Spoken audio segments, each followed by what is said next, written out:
For 3 days, Jesus was gone, not just dead, but somewhere else. And what happened during those 3 days has been debated for centuries, because the Bible tells us he died, and it tells us he rose again. But what about the time in between?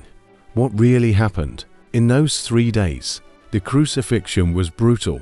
The sky went dark, the earth shook, and Jesus cried out, "It is finished."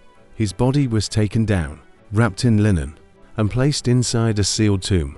A massive stone was rolled in front. Guards were posted. Everything looked final. Everything looked over, but then something strange happened. The Bible goes quiet. No details, no explanation, just silence. 3 days, with almost no description, and that silence has raised one of the greatest mysteries in history. But buried in Scripture, there are clues, small, easy to miss, but powerful. In 1 Peter 3:19, it says, "He went and preached to the spirits in prison." Think about that. After his death, Jesus went somewhere, and he preached, not to people on earth, but to spirits in prison. What prison? Where is this place? And why would he go there? Some believe this refers to a realm beyond our world, a place of waiting, a place of darkness, a place no human could enter and return from. Imagine this moment. The body of Jesus lies still in the tomb, but his spirit is moving, not upward, but downward, into the unknown, into the unseen realm, into a place where darkness rules, a place filled with lost souls and spiritual forces. But here's what changes everything. He didn't go there weak. He didn't go there defeated. He didn't go there as a victim.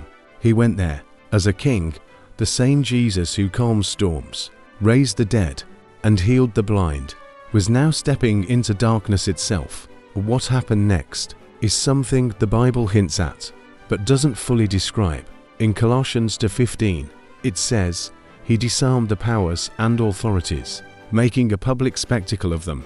That means there was a confrontation, a moment where darkness faced the light, a moment where evil stood before the Son of God. And instead of being overpowered, Jesus took authority. Some believe this was the moment he declared victory, that sin had been paid for, that death had been defeated, that the enemy had lost. What looked like the darkest moment in history was actually the turning point. Those 3 days were not empty. They were not silent. They were not meaningless. They were a battle, a spiritual war that we could not see. And when it was over, everything changed, because on the 3rd day, the stone was rolled away, not to let Jesus out, but to show the world that he was already gone. Death could not hold him. The grave could not contain him. Darkness could not stop him. And this is why those 3 days matter, because they prove that even in silence, God is working. Even in darkness, there is purpose. Even when everything looks lost, victory is still possible. What happened in those 3 days was not defeat. It was the greatest victory the world has ever seen. So the next time you hear, "He rose again," remember, something happened in those 3 days. Something powerful, something mysterious, something that changed everything.